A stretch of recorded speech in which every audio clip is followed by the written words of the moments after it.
up, everybody? Hey, how are we?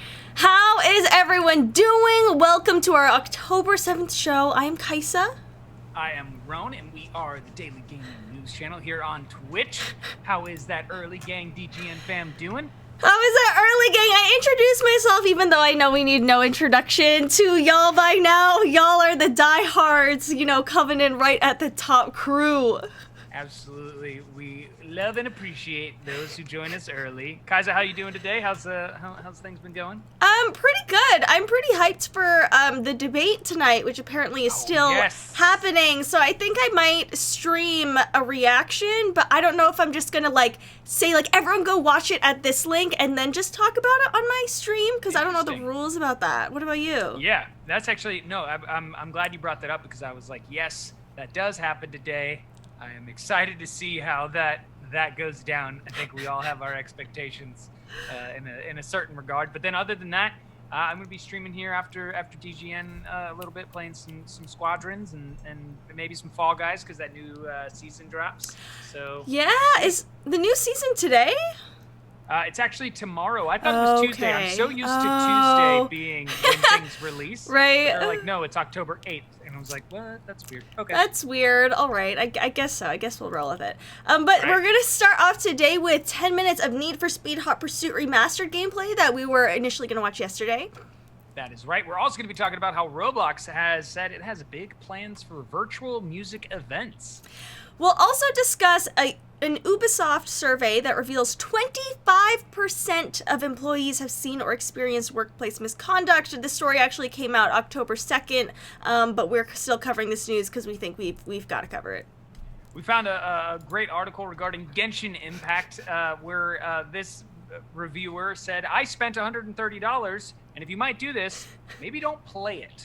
What I'm really excited to read about, it's from the Washington Post as well, but it seems like it sounds so much sillier than the Washington Post usually does. Yeah. We'll discuss IGN's initial first impressions of Baldur's Gate 3. Marone, I actually played this for about an hour last night, so I have some things to add, but overall I was a little bit confused, so maybe we'll hear from someone who actually plays more of these kinds of games to get their first impression. That usually does go that way, especially with those games that are fairly massive, like Baldur's Gate. Another story that we are going to be talking about is that PlayStation is updating their trophy system, which, when we dig into this, I think it's something that's been long overdue. And then we'll close out with Valorant Act 3 and a new map drop, which is coming next week, with the 13th Agent's unique abilities teased. If anyone in the chat still plays Valorant, is anyone playing Valorant? That is a great question, because I saw that new map and I was like, oh, this looks pretty cool. So we'll see, how everyone in the chat's feeling about it as well. And of course, what's in the mug? I love how we do this. I'm like, I want to look like my emote right now. Yeah, we do. We're like, there it is. So let's get right into the news with this Need for Speed Hot Pursuit Remastered gameplay. Ready. I've been excited. I don't know if anybody in here played Hot Pursuit or found has fond memories of this, but for me, I was like, oh, a remaster, that's pretty cool. Is there going to be an online feature? Not really, but we'll talk more about that after we watch this. Are you readied up? I am readied up. Cool. In 3, 2, 1, play. All units, BMW M3 on the run, heading north on Mystic Lake Road. Right away to grab. Turn it down a little bit. Command Central has approved EMPs for immediate use. Proceed with caution.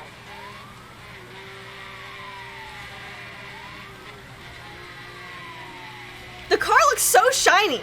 It's my first impression. Yeah, that's a shiny car. Yeah, it looks like there's ray tracing on that. The reflections of the trees as you drive by. Yeah.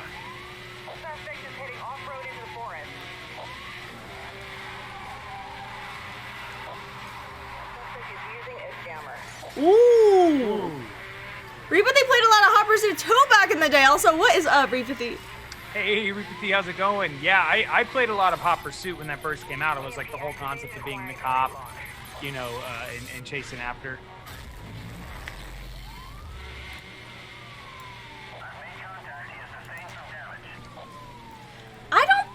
think I played these games. No. I'm not sure. How is the driving compared to other driving's- games? I feel like the driving in Need for Speed has always been good. I felt like the best driving that Need for Speed ever offered was Underground, which was their street racing title that was very popular. But outside of that, I'm hoping it's at least reminiscent of Underground.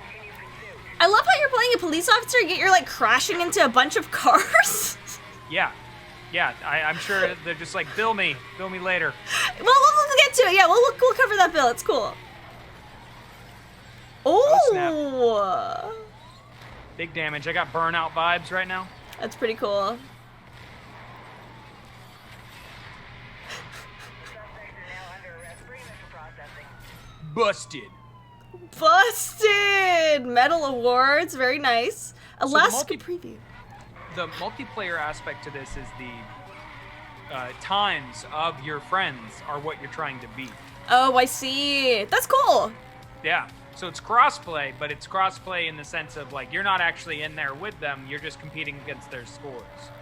I like that. I think that's a cool way to not have to, like change how the game works, but still make that competitive. Still be Yeah. able to loop other people into it. Yeah. Oh my gosh, this song! TBT. Oh, there's that little nitrous. I mean, this definitely looks like a remaster. They've really upgraded the visuals. Yeah, Oh. it does. It looks nice. It looks like a modern game. Yeah. Maybe not like top tier graphics, but still it looks like No. yeah, it still looks good. It does look good, but yeah, you're right. It's not top tier in any stretch of the imagination. I am curious why they went with the Hot Pursuit remaster. This wasn't their most popular title, was it? I do think Underground was the most popular because it came out right around the time that Fast and the Furious was as popular as it was before they started making movies where people can love other characters back to life. And then, they really honed in on an awesome story that Underground, in Need for Speed Underground, it carried over very well. Arrow says Underground 2. What's up, Arrow? Also, I do have tea today. Oh, yeah. I do as well.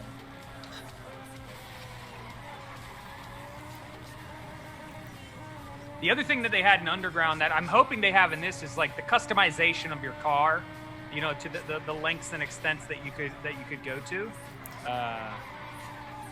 Can you customize your license plate? That's a cool feature that I would love they do that. Because it Now just that you says say Need that, for have a Speed vanity right now, trait. and I was like, oh, that's kind of on the nose.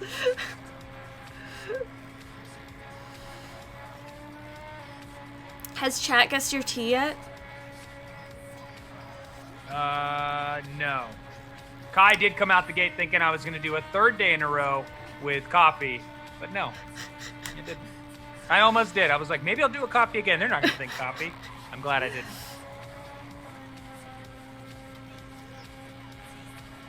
I feel like I would play this game just to feel like I've left my house, or to feel like there's like forestry around me that hasn't burned down to drive Yeah. through. I would love to see like a first person on this, like inside the car, Yeah. and then maybe if they talked about it, like adding like the VR aspect, like we have with Squadrons. Yes. Yeah. VR would kind of be crazy for some of these games, especially because like if you get in a car crash in VR, like what does that look like? Yeah. I think it's the same reaction you get when someone plays like a VR horror game. And an attack happens. And that's where I'm kind of like, I think the one thing I remember about Hot Pursuit, yeah, you get to play as a cop and it adds that wonderful layer of variety, is All units, we have a high priority situation. how repetitive does it end up getting? Yeah. I don't know if they're doing a focus on the story mode. Some of the developers I did read said that there will be different aspects of, you're going to have the game's graphics being updated. The single-player career mode is also getting a rework, and it will include all of the DLC that came out with the Hot Pursuit series. So that's something that might be enticing. Right. Eros says, did anyone ever play Need for Speed Rivals? I did not. Did you, Maron? I didn't, but I do know I did have quite a few people on my friends list playing Rivals. That's a good point about like how repetitive does it get? I feel like whenever I play games like this, it's kind of in an arcade setting where you only play it for like a few minutes versus, you know, sitting down and, you know, playing one of these games. And that might just be something that they recognize the series, the Need for Speed series, is more of that arcade type experience. But they have made games in the past that seem to do more in terms of, you know, multiplayer besides you're competing against each other's, you know, scores or high scores. Kane says, racetrack in Florida? You know a guy who owns a track. Yo, let's do it. I've never been racing. That would be awesome. Have you been racing, IRL, Maron? Not to the extent of like this, like on a circular track in a race car that was more of just kind of like, do you want to see what it's like to go really fast? That's cool. That's so cool. Yeah. I think that the top speed got up to like 150, and then I was just like getting like uncomfortable. I could see that. But I like roller coasters, so it was an odd experience. I think I was like, if you mess up in any way, my life is in your hands. Yeah, that's kind of scary. Yeah. Rebati says, reminded you of the Burnout games right there. Same. The same. That's what I was getting here, those Burnout vibes. Deactivated acquiring target lock. I feel like the Need for Speed series, and if anybody knows the Need for Speed series better than me, please, you know, tell me if this is in existence, but I feel like the Need for Speed series could benefit from the Test Drive series, because the Test Drive series got to a point where they were like in an open world, you were all on this island, you could street race at any point, you could do these races together, you could do them as individuals, but I would love to see like some sort of, you know, online world experience for Need for Speed. That sounds really cool. That sounds like a really cool idea. Yeah, I'm not sure why they haven't, you know, tapped into that. Like, would it be that hard to add more racers? You know, Yeah. more players? I don't think it would be. It might take more time, and I totally would play a new Burnout game as well too. Burnout was one of those games, one of the first games I got for the PlayStation 2 because of the destruction of the cars, and the graphics were just very impressive for that time. I like how this player isn't like particularly good, or so it seems. Like they're still bumping into things. It's like the authentic experience that you'll get. Yeah, you don't want the dev who's been, you know, handling this game for years, playing it, Right, and no. basically looking like a god. Oh, okay, yeah, all right.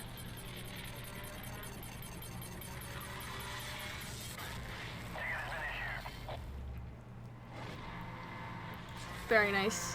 Merit achieved. That EMP is OP. Yeah, for real.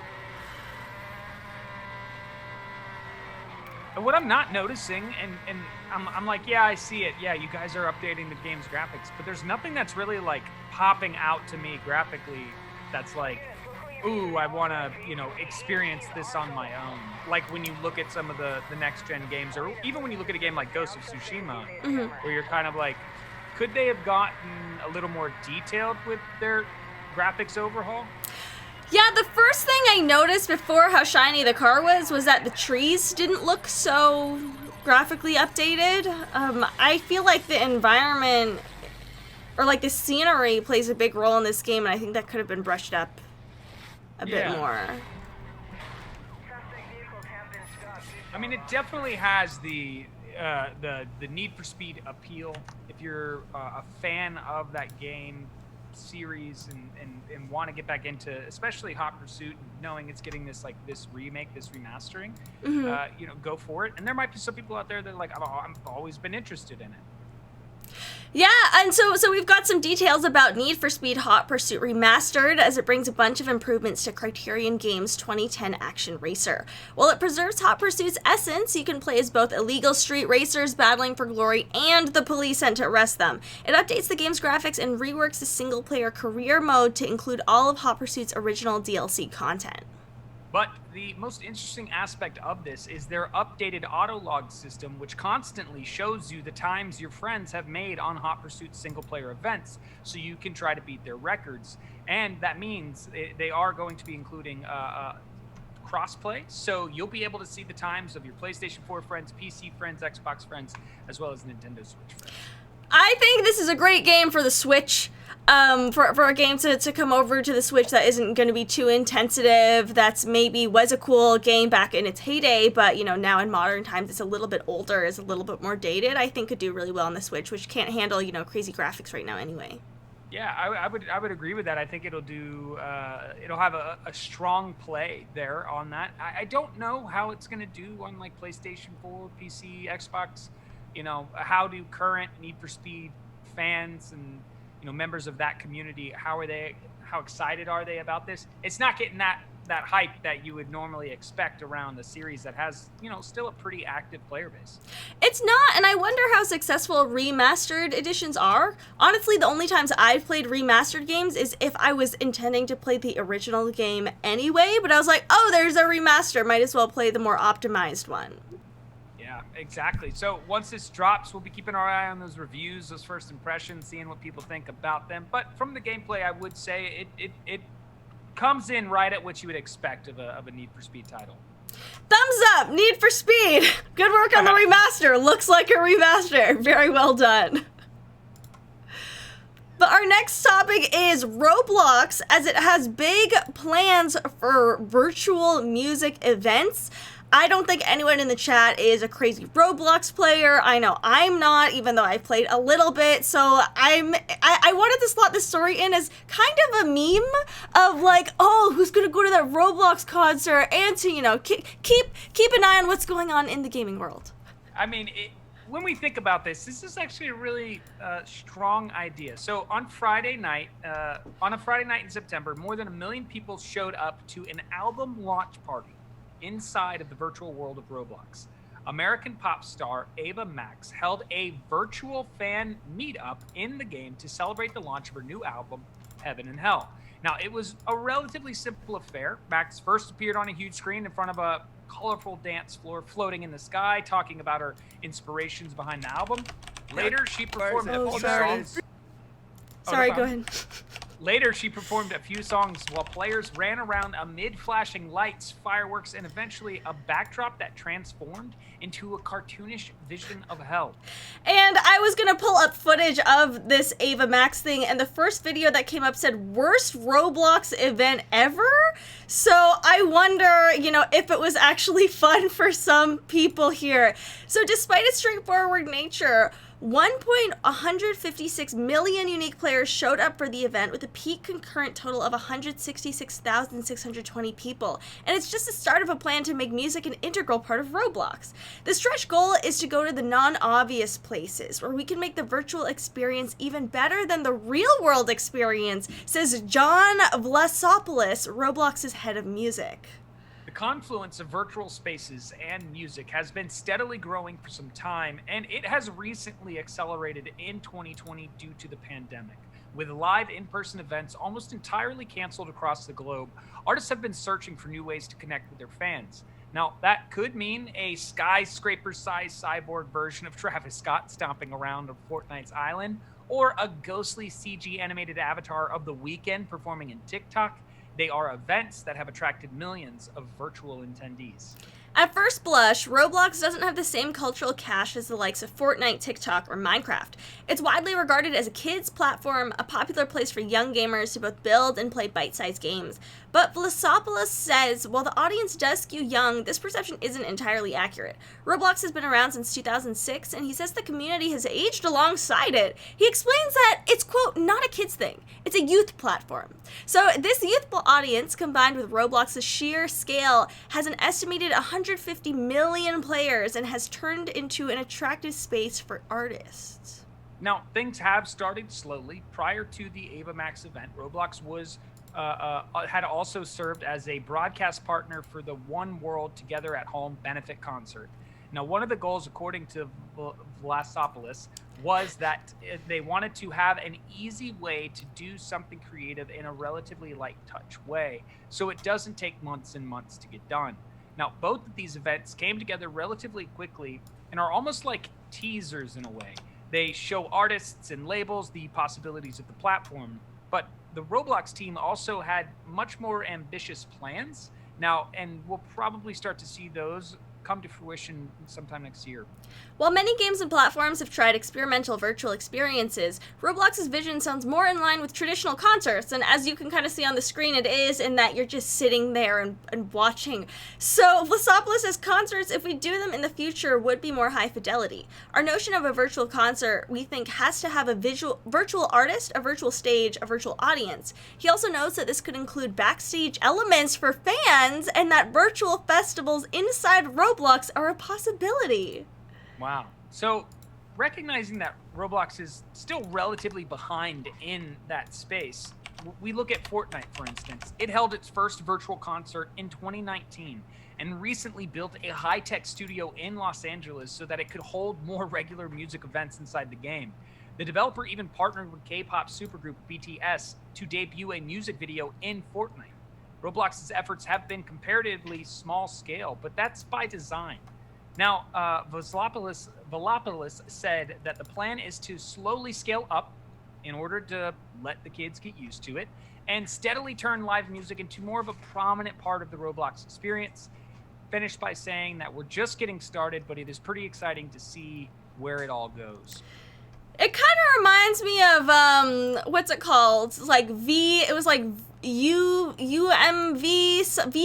something. It's kind of like, instead of like a game, it's just like a virtual hangout space or kind of like a VR chat thing, you know, because the graphics in Roblox aren't particularly crazy. There is a good amount of customization you can have with your avatars. But, you know, this seems more of like a place where you can like go and like mess around with your friends and just like chat and like watch a show together. I think it's interesting that they brought up like virtual music festivals and stuff with like different stages or different booths. Yo, what's up, Busy? Yo, Busy!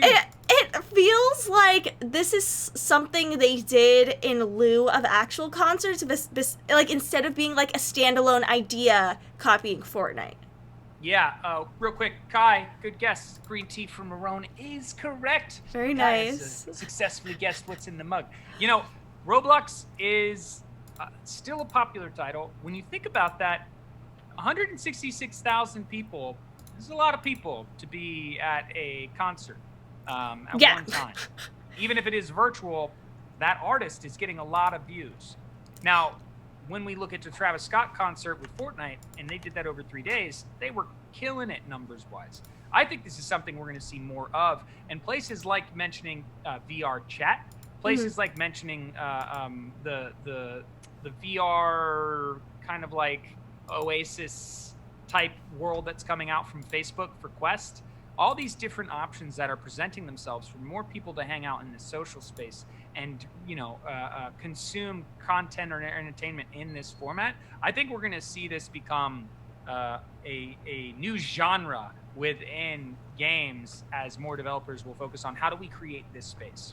I think so too. I mean, it's already kind of becoming like the new chat room instead of, you know, people being like, oh, I mean, there are a lot of Discord channels still happening, but if people are like, let's hang out right now, it's usually like, hey, you want to, you know, go on Fortnite right now? You want to hang out on Fortnite? You want to hang out in Among Us? You know, you want to hang out in Phasmophobia? Rec Room, you know, whatever the hot game is, you know, or a game where you can like easily jump in with friends. I could see the potential for that. I think for me at least, Roblox does, even though the head of music at Roblox says it's not a kid's game, I still think that Roblox is a kid's game. Like a stigma almost. Yeah, and I wonder if they're gonna try to change that at all. I know there's also danger there, you know, expanding the the user base when it is known for a lot of kids, because they already have problems with certain types of people targeting those kids being on the platform. So I wonder how they can grow while still keeping it wholesome, or at least try to be in a way that's appealing for gamers and people that are used to a little better graphics. Yeah, I was going to say, that's an interesting question by Kai there. Isn't there a dark side to Roblox? Yes. And I'm pretty sure that there is. My question would be, and I'm curious about the data, that individual suggests that the people playing Roblox are aging. Okay, yeah, but does that mean they stay playing Roblox when they get to that age, that they would be more likely to jump to a more mature feeling game like Fortnite? Right. And I know some people really like Roblox. The YouTuber Roblox community is huge. You find so many videos on YouTubers, dealing with Roblox, like even doing like headshots in Arsenal, which I just thought was so funny, because like a headshot only compilation in Roblox versus like I'm sure what you do in Warzone is just so different. I'm like, is this as exciting to watch? And I know some people who play Roblox, they play it because you can play it on a potato PC.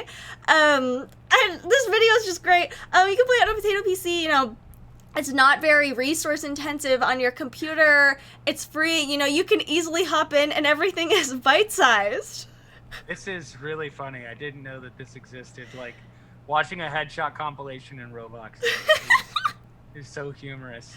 And just doing the weapon swapping to shooting. Oh my god. This game is Arsenal. Yeah, it's pretty much like team deathmatch. I played it. It's actually pretty solid if you need like a free-to-play version of, whatever the better game is. Yeah. That's awesome. Yeah, for me, I'm excited to see if it grows and it gets to that space where you start to see and hear Roblox more, in recognition to like these Fortnite live events that Fortnite has. Really, I don't know if anybody else has done it better than them or can do it better than them with the amount of resources that they have, and they have this studio in LA so that they can do these events. Yeah, Fortnite is top tier with it. I would say Warzone is doing great with the events that it has. What is it? Destiny 2 didn't do a good job. There are some other games that did like really mediocre, in-game events. I just had the thought. Destiny 2's live event was literally watching paint dry. So oh God. You might as well just go watch somebody get done painting something and have more fun. I wonder if anyone is kind of like a Roblox Arsenal purist. If they're like, well, the gamers that are like, well, actually the less environment, the better, because you can see all the clean lines. And if you're on the pixel, then the shot registers. I wonder, this is optimal gaming right here, is nothing cool, as minimalistic as possible to make sure that all your shots register. That's so funny. And yeah, it's like, and then you're somebody like Malice, where it's like, finally, characters that fit my body type. Maybe you're just looking for the world that just seems to mimic your, what you see every day. And this is it. We need that kind of representation here. Also, this is peach tea. I'm surprised it was guessed, actually. It is a peach herbal tea. But our next story is way more serious, as we're going to get into a story about Ubisoft and workplace misconduct, as a survey reveals that 25% of employees at Ubisoft have seen or experienced workplace misconduct, which is just awful. This was written back on October 2nd. I think we can all agree that that number should be less than 1%, because Ubisoft's CEO, Yves Guillemot, has published the results of an employee survey that was undertaken by the company over the summer following those allegations that we covered, which were the endemic harassment and toxicity. And honestly, these results are eye-opening. In an anonymous survey of nearly 14,000 employees, 1 in 4 respondents said that they had either witnessed or experienced workplace misconduct themselves in the past 2 years, and 1 in 5 said that they didn't feel, quote, fully respected or safe in the work environment. The results also noted that women and non-binary employees witnessed or were more likely to experience or witness harassment than men. Ubisoft says that the survey, which was conducted by a third-party research firm, and the results of which were provided to The Verge for coverage, started shortly after the initial allegations of sexual harassment, misconduct, sexism, racism, and toxic workplace environments came to light earlier this summer. As a result of those accusations, a host of Ubisoft executives and creative leaders have either been fired or stepped down from their current roles, including Tommy Francois, Maxime Belland, Ashraf Ismail, Serge Hascoët, and Yanis Malat. Ubisoft veteran Michael Ansel also recently departed from the company. A later report from French newspaper Libération, which Ansel denies, claimed that this was due to an ongoing investigation into Ansel's toxic management of Beyond Good and Evil 2. And if you want, just real quick, you can go and look at all of those names and see all of those individuals in the positions of leadership that they were in games that they worked on. And it is disturbing, the amount of names, one of which was the Ashraf Ismail, who was recently released, and he was attached to Assassin's Creed Valhalla and was even in their first video promoting the game, talking about why we should be excited about this. So it goes to some of these, these figureheads within this place. So Guillemot's letter went on to explain how the company hopes to begin to deal with these issues and create a safer and better workplace environment at Ubisoft. He did note that the company has new mechanisms in place to anonymously report harassment accusations so that they could be investigated further. And Ubisoft is also revising its mandatory company code of conduct and conducting compulsory anti-sexism and anti-harassment training across the company. Ubisoft is also working to hire a new head of diversity and inclusion and new vice presidents, and it aims to have women comprise at least 24% of Ubisoft's staff by 2023, compared to the current 22%, which sounds like a low bar to me. I know they have thousands and thousands of employees, but just increasing your women's part of the workforce from 22% to 24% is embarrassing, just to read that number. So these changes are in addition to previously announced efforts for increased diversity and representation at the company, which include new mentorship programs for women and underrepresented minorities. This was what Guillemot's closing remarks were. Everyone at Ubisoft should be able to feel confident and have the same opportunities regardless of gender, skin color, religion, age, or other individual traits. Now, based on the way that the company has handled business for the last few decades, though, Ubisoft still seems to have a long way to go before it actually reaches that point. Also, a number that jumps out to me is this report says that 25%, 1 in 4 employees have seen or experienced workplace misconduct, and also there are about 1 in 4 employees are women, which I'm sure there are some men involved, but that just correlation, it was a bit scary to read. I hope there's actually consequences for these things, because when I hear about, reform or more diversity or more inclusion, if there's no consequences for these things, then I don't think change will actually happen. I've been listening up to podcasts on, police reform and police violence, and if you don't have consequences for actions, nothing really changes. Yeah, that's where we can really take a look at the individuals that you were naming before, see their positions at Ubisoft and recognize they didn't have a fear of consequence. They didn't have a fear of, if I get caught, what does this mean for me? Because that wasn't there, and it wasn't present until now. And this number percentage, as if that should be what you base your decisions on with who you hire, regardless of gender and race and age and all the stuff that comes into the, the application process. The fact that you're we're committed to a 24%, we're committed to hiring the best people for the job, regardless of all of these things. And if it just so happens that more women are the best people for the jobs, then that number should just go up. It shouldn't be a commitment to a small percentage. And if you are recognizing that your numbers aren't meeting the typical diversity of a place that is an actually diverse workplace, then maybe it's some time on reflection of who it is that you have that is going out and trying to find these jobs, maybe making it a little bit, more streamlined in order to get a job at Ubisoft. There's things that they could do to work really hard at doing in order to ensure that this doesn't exist.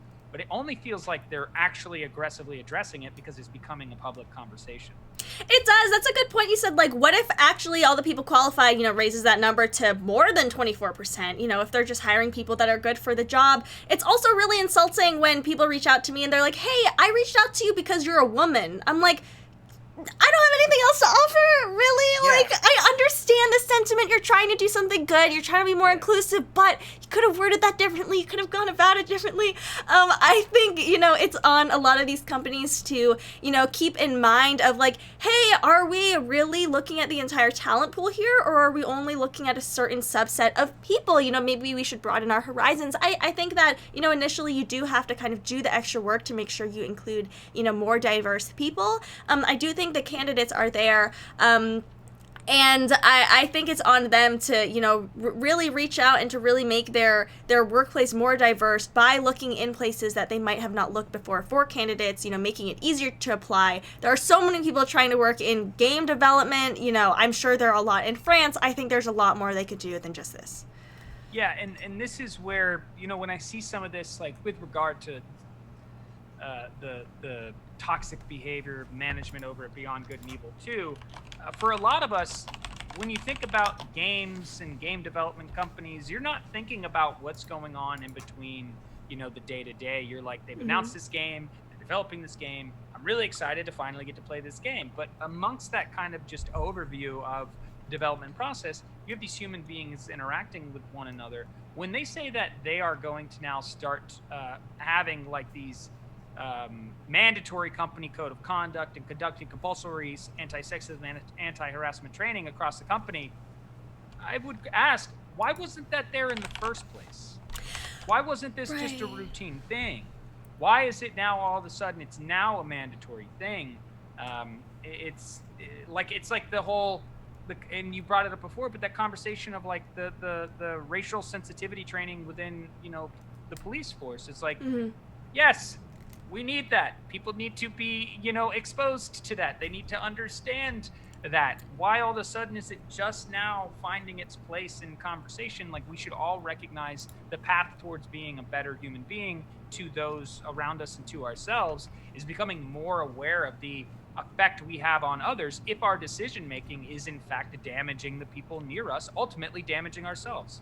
Right, shouldn't this be a part of the training to begin with? I also know someone at a major game company, they had, you know, this kind of sensitivity training, but everyone saw it as a joke, apparently. They're like, oh, we have to go to this 1 hour lecture on, you know, being nice to people. Like, we understand, you know, like preaching to the choir that you should be nice to people isn't going to solve anything. You know, having people just go to like some seminar isn't going to change the roots and the entire culture of a workplace, you know, thanks to just like a PowerPoint that you might see it. I think there's a lot of change that really needs to happen here. Also, I hope the stream's not lagging. I see my OBS is kind of glitching out. I don't think anything's downloading in Steam. But to Fizzyberry's point, when she says, like, hello, woman, please give me woman insight, gaming, female brain. Like, that's what it feels like. I think, so step one is to have, like, women in gaming panels and invite women to be on women in gaming panels. Step two is to just invite women to places in general and not only for women in gaming things, like have women on panels that don't have to do with women in gaming. You know, have people that are of a lot of different, you know, races or ethnicities or genders, you know, be on your team, like, not just to talk about, don't just have women on a women's game, just have women in just games in general. Just do it. Yep. I mean, it's like they're not talking to women and making these decisions about women. It's a weird. Right. It's weird. Yeah, like, that's what it feels like. And you're just like, are you guys actually having the conversation with the subgroup you're in fact addressing, or are you just making up what you think they want to hear? It reminds me of that poster that's like, women in mathematics, and the picture of everyone on the panel is like all older white men, and it's like, what, like, did you think this is going to be a good idea? I agree, it should be, you know, I think there should be like a council of people who have maybe been wronged at this company being like, I would like to work at this company. These are things I think could actually make a difference, could actually, you know, make this better if they were listening to those people.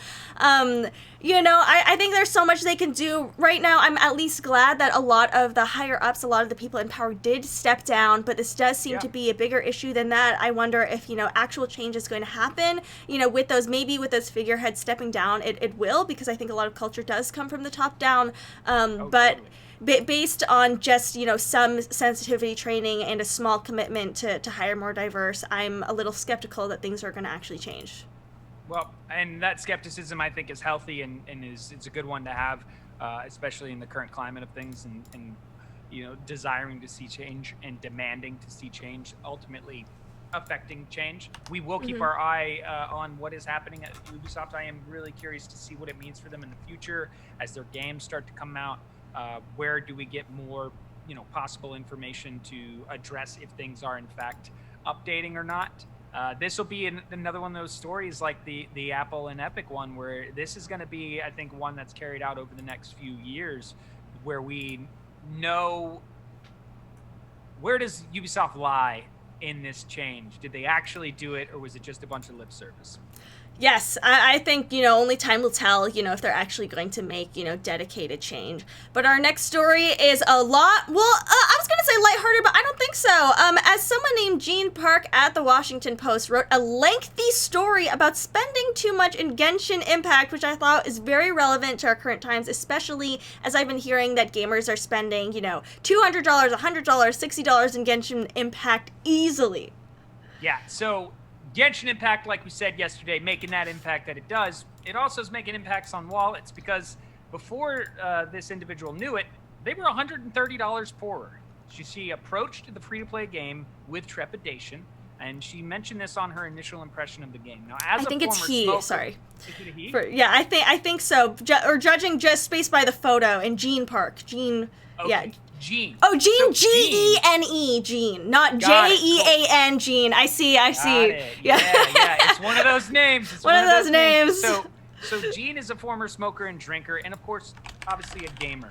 Now, he's no stranger to imprudent spending, but then the game swept him off his feet with windswept, breezy orchestrated scores, deep role-playing mechanics, and surprisingly well-written characters with compelling arcs. Also, the gameplay right now is like the first hour of gameplay that you see on the screen. So if you wanted to go into this game blind, just close your eyes and listen. So, Genshin It's now a podcast. It's a podcast now.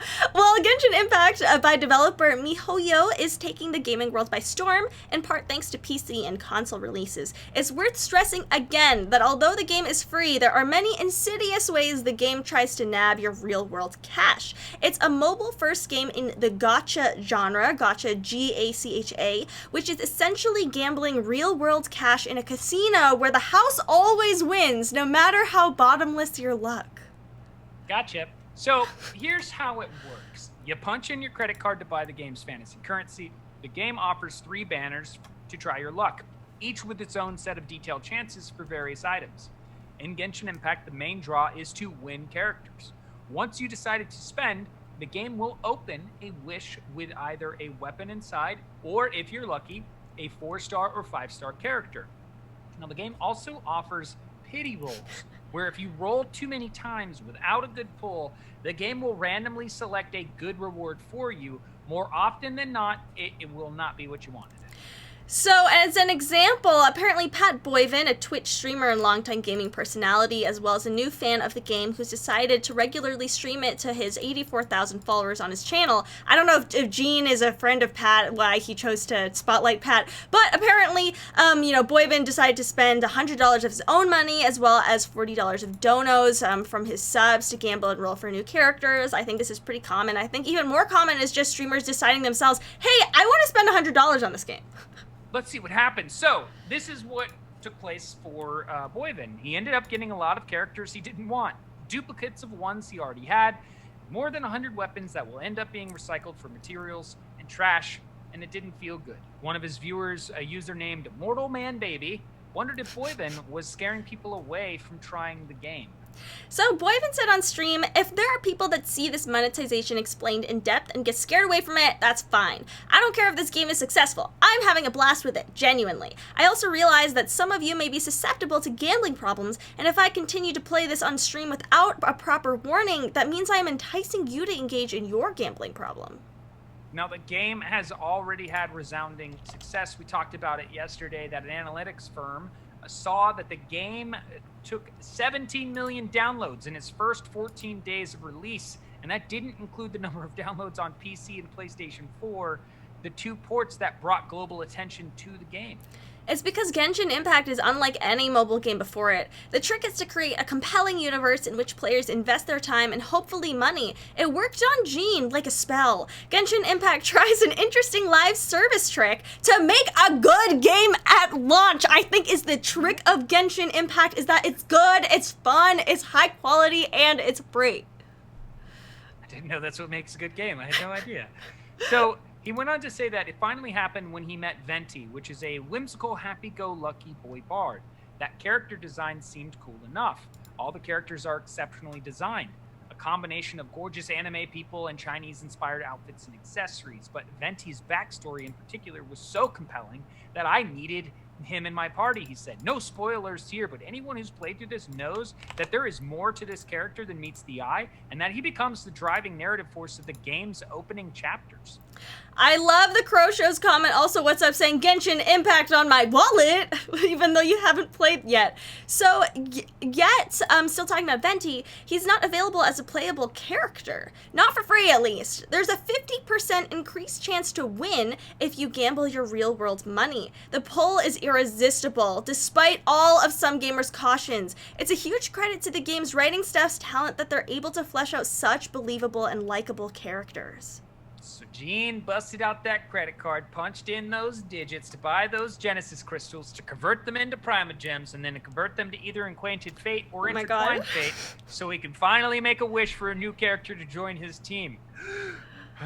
Which it doesn't happen most of the time. That makes 3 different types of fake magical currencies to track and convert, all stemmed from the invisible money available on his credit card. There's already so much jargon behind finances that video games seem determined to make them even more confusing. I agree with Fizzy, saying I would be more likely to spend money on gacha games if the percentage for good pulls was much higher. I also think it's so, I guess, coincidental. I think gacha is like the Japanese word, but it does sound like a gacha scam that it's just for you to spend money in this game. Yeah, 100%. And so Gene says, about $90 into my spending spree, I finally landed Venti. It was a huge sigh of relief. After spending the last 3 minutes groaning and slapping my head, you can easily spend $90 in Genshin Impact very quickly and have very little, if anything, to show for it. And I can't believe that $90 was spent on this one character. Wow. So, as the developer in China, Miyoho, is legally bound to reveal that the chances, what the chances are for its gambling mechanic, it's not the same out here in the West. All the details are available in selectable fine print in the wish menu of the game. Now, it is worth reading it all before you engage in this, because these disclosures show you just how miserable the drop rates can actually be. That 50% chance increase for Venti, it's worded in very confusing language to think that those chances to win Venti are generally increased, but they're actually a small percentage of increase for Venti within the already tiny chance to find and win a 5-star character or weapon. This gambling mechanic and confusing jargon is far from unique to Genshin Impact or even gacha games. Loot boxes and gambling mechanics are the subject of legislative action in Europe and Asia. Activision Blizzard's popular Overwatch is probably the most mainstream Western example of implementing gambling into the game. And yes, Activision and Overwatch defenders will say that it's just cosmetic, but it's a fact that cosmetics can enhance a player's experience depending on what they're looking for. Even if it's just an alternate look for Mercy, Overwatch puts a lot of work into alternate costumes to make them enticing. Rocket League. Rocket League. So the other thing that Gene went on to stress about is that when he calls it gambling in writing, it's because that's what it is. Now, outside of referring to that directly, you'd rather not use that industry-made term like wishes or star crates, because they're all created to obfuscate and blunt the language. Gacha games and loot boxes are gambling. And with nothing of hard monetary value coming in return to the player, this is what you're getting. To test the gambling rates further, Gene spent $30 on the PlayStation 4 version of the game, which doesn't have cross-save support with the PC and mobile profile. But as Gene was doing this, he rolled and landed Diluc, I don't know how to say it, apparently the handsome, fire-headed winemaker who's not just ridiculously strong, but charismatic. He was the other player that Gene wanted, and here he was on his PlayStation 4, where he's not investing his time. Now, he says that he had no ideal team. He split it across 2 different platforms. And if he were a richer, weaker man, He would have spent more money on either one in hopes of getting Venti, either on PlayStation 4 or a Diluc on PC. And honestly, he admits that's how strong the pull was. Gene says, I won't, and I'm publishing this article to keep myself accountable, but I'm also writing this in the same spirit of Boyvent. Yes, Genshin Impact is free and popular and alluring, but you should really take into account how well you know yourself, your spending habits, and the kinds of things that motivate you to spend money. Because while free-to-play games like Fortnite barely bother with a story, Miyoho has crafted an epic that promises to span across 7 different nations inside the game. Genshin Impact currently features 2 wildly different regions, each featuring their own monsters, musical themes, cities, cultures, and quests. And this investment into this world is massive, and it is hard not to get lost in it, especially if you enjoy third-person adventures. Gene writes, I'm more than happy to invest in good writing, and that led me to gamble. If that same trick might work on you and you can't afford to engage, stay away from these games. Floral Meg says, this is making me not want to play Genshin anymore. I think that this is just so interesting, and we haven't really seen this in a lot of games where it's just a genuinely good game, but with this kind of scheme to get you to spend money, and it seems like you don't really have to spend money in this game, but you kind of want to. I feel like you would be, I don't know, I don't really know how I feel about this. Yeah, I think it's one of those things where, as you were just addressing, it's just generally a good game. And I'll speak about a game that I had my own experience on, where spending money in the loot box system that was very much like Overwatch with Rocket League, you just start to lose track of it. So you get these new crates that come out. Inside these new crates, you buy a key to unlock the crate, and you hope that one of these awesome black market decals drop, or some colored wheels that no one else has, or boost, or whatever it is that makes you just stand out. So when you score or whatever, because honestly, Rocket League in and of itself, it's a really good game. But when you got to it, there were times, and I remember hearing stories from friends either getting in trouble with their own parents or knowing people who got in trouble for spending too much money in the game. Mm-hmm. When you have just a generally good game, you're more likely to just be like, man, I really want that one character. Man, I really want that one weapon or look or aesthetic. And whatever it is, you lose track of how many times you've spent to achieve that weapon. And like this individual, $130 later, you're like, oh, wow, I don't really have much to show for the amount of, hours of my own time I've just paid. Right, it seems like it's still at least fun, or if anyone in the chat, if you're just playing it free, like Fizzy, is it still just really fun to play it free? I kind of like the benchmark of you've decided if you're still playing for longer than 2 to 3 weeks and you'll spend money in it. I think that's fair. So many games come and go so quickly.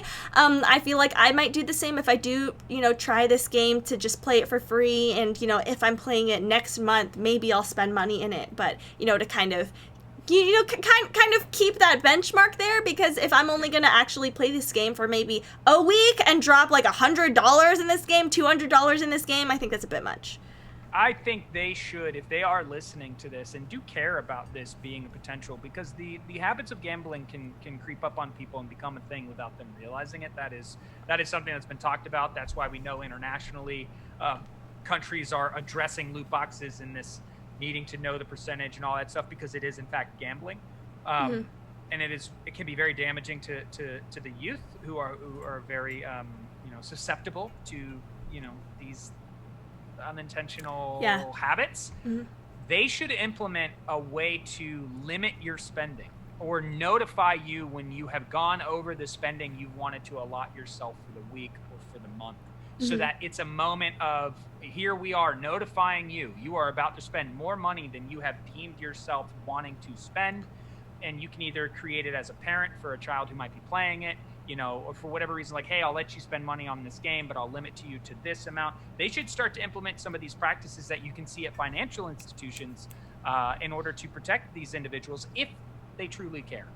That's a great idea. I think that should be a legal thing. That should be a law. Hello, AOC. That, if you're going to spend, beyond a certain threshold in a game, there should be a check of, like, you acknowledge that you're spending this much in a game. Because I've had it even in my stream where people will donate me money, and then I remember at one point I was just trying to be grateful, and I was like, thank you for donating this amount in total. And then they were like, what? I've donated this amount in total to you? And then they didn't really come back anymore because they didn't, realized they were spending that much money, I think there should be these checks, to get people, to keep, players safe.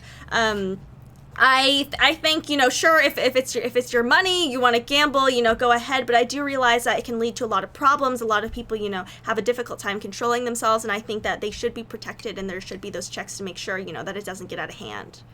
100%. So hopefully they'll do that. Hopefully they're hearing this. Hopefully the community continues to be vocal about these concerns, especially with a game that is widely accepted by both teenagers and adults. You have this spectrum of individuals that they might not be so well educated on proper, responsible financial behaviors, that they could be an entity that starts to work on putting the gotcha aspect of the business in the right direction, or at least in the direction that is on the side of the consumer.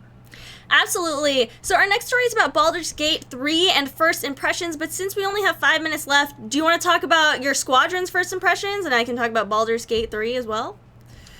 Yeah, we can do that, because I think we can push the Baldur's Gate 3 to tomorrow and do a little bit more of a deep dive in it. And yeah, we can talk about squadrons as well, because we have the Valorant stories. So tomorrow we'll talk about these stories that we were going to address, which was the trophy system being updated for PlayStation, which is it's been long overdue.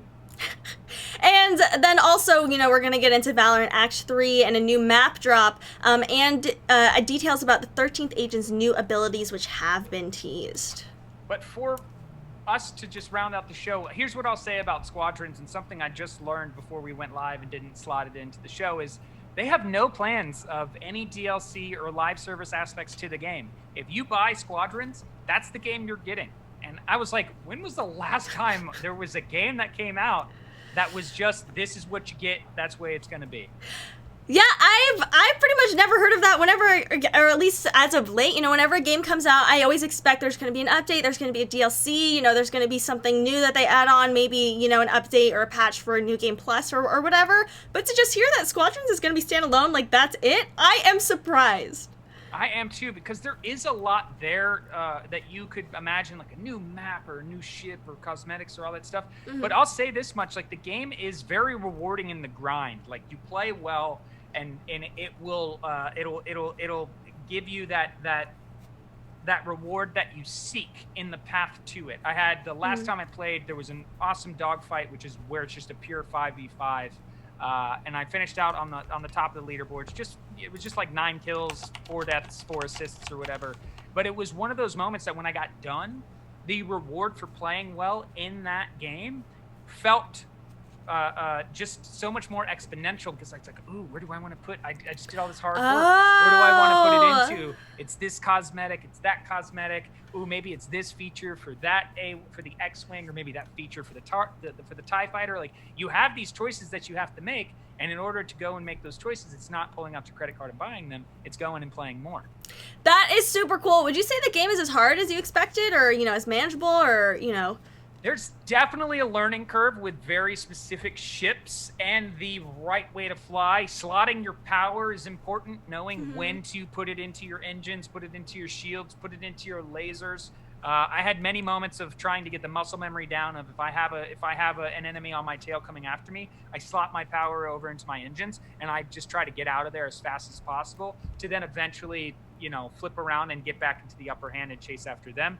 In doing so, switch back from energy on your engines, slotting it over to your lasers, because then it just gives you that upper hand. But that's just a thing you grow to learn as you play. And if you have a ship that's too slow, you're not going to actually do what you did with the X-Wing as you would with like the bomber. I love the chat saying, cast Marone in the next Star Wars as an X-Wing pilot, please. Yes, Marone in Star Wars. And put me in The Witcher. They're still shooting that as well. Yeah. There we go. Put us in those shows. Ties in The Witcher, Marone in Star Wars, and then we have a crossover. Because every time we get onto DGM, they're like, what's happening here? Whoa! Yeah. So what was your impression like with Baldur's Gate 3? Yeah, so, okay, so the game is still very unfinished. It's kind of like glitchy or laggy. I mean, I know it's early access, but it does, some early access things still seem pretty polished, but Baldur's Gate 3, I think, very clearly has a lot of work to do. You know, even with some animations, you know, things would kind of jump over the place, or sometimes, you know, the character models moved their lips when they talked, and sometimes they didn't, and it was kind of clunky. I would say for players new to this kind of game, it's not very welcoming at all. I played a little bit of Disco Elysium, and I liked how the game worked, but I didn't like the actual story and environment. I found it really depressing and upsetty spaghetti and sad. So I didn't play more of that. But Baldur's Gate 3 is a lot more complicated, and it didn't really give a good introduction if you didn't already know how to play these games, of how to do anything. So I found myself just kind of clicking around being like, I don't know what to do here. You know, I don't know how this is supposed to play. I thought the story... Did you play with a pre-made character, or did you create your own? I created my own, and the character creation wasn't as robust as I thought, because from what I saw, it seems like you could really, you know, customize it, but you couldn't do as much as it seemed like. Do you think that was the early access restrictions, or did you feel like that's the way it's probably going to carry out? I don't know. I think it's I think it's probably the way it's going to carry out. It seems like they're going to add more like classes or more subclasses or more nuances in the actual gameplay, but in the way your character looks, I don't think they're going to be expanding that much. Interesting. Did you feel like the gameplay was solid? Did any of the fights you get into feel fun? It is turn-based, so there is that element of, oh, it's not, you know, on the fly thinking. You do get time in between your choices.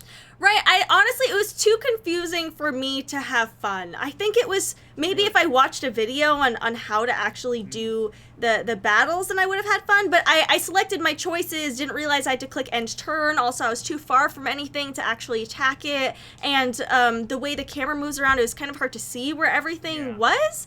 Some people have said the combat is a little bit clunky as well. So I hope that, you know, this IGN review sheds a little more light on, you know, someone who's actually more, you know, well versed on these types of games. Yeah, I'm really curious to get my hands on it and play it, you know, and see is the appeal that was so strong with, you know, Divinity, Original Sin 2, if that has crossed over or not. And maybe this will be one of those games where it's like, yeah, even though it comes out and it's early access, it's not a year or two from now until people are like, okay, this is Baldur's Gate 3. Yeah, it seems like it's going to be a full year before, you know, the game is actually, you know, polished and nice, which is very different from Squadrons, which I know is not in early access, but right out the gate, you know, has been delivering. It has. But that does bring us to the end of the Daily Gaming News Hour for October 7th, 2020. Thank you all so much, the amazing human beings in the chat and watching at home or on your phone. Thank you so much for being here with us. Thank you so much for joining us. We are live from 1 to 2 p.m. Pacific time every weekday. We have reruns on our show. We have reruns on our channel. Here we have, you know, videos on our YouTube as well. I believe Marrone is streaming pretty much right after this, and in a half hour or so. I wanna shoot for a half hour. Gonna take my dog out. Gonna maybe eat something, but then I should be up by 3 p.m. Pacific Standard Time.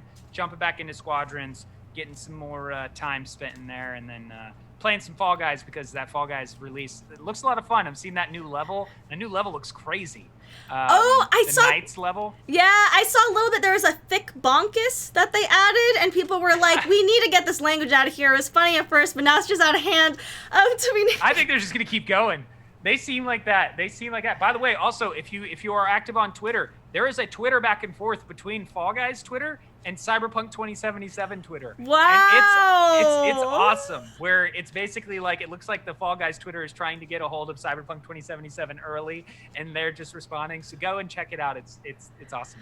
That is so funny. Also, yes, Small, Marrone and I, we're on Caffeine. We started, you know, we started our show together, you know, over there with Daily Gaming News, and now we're over here now. And later on, I'll probably be, you know, live reacting to the debate. Very different kind of stream. Yes. And everybody here, if you're a citizen of this country and you use your right to vote and you legally can vote, you should be watching these debates. You should know what these people say live and on the spot, and how they think and what they agree on. You should, and if you're kind of lost with politics, you know, join in the chat. We make it. I like to approach politics in a very easy to understand way. Yeah, but again, thank you so much. We do, like I always say, love and appreciate the DGN family. We hope you have a wonderful rest of your day, and we will see you tomorrow for Daily Gaming News. I am Marone. I am Kaisa. We'll see a lot of you later. We'll see the rest of you tomorrow. Have a good one, gamers. And I'll see y'all on my stream if you're there.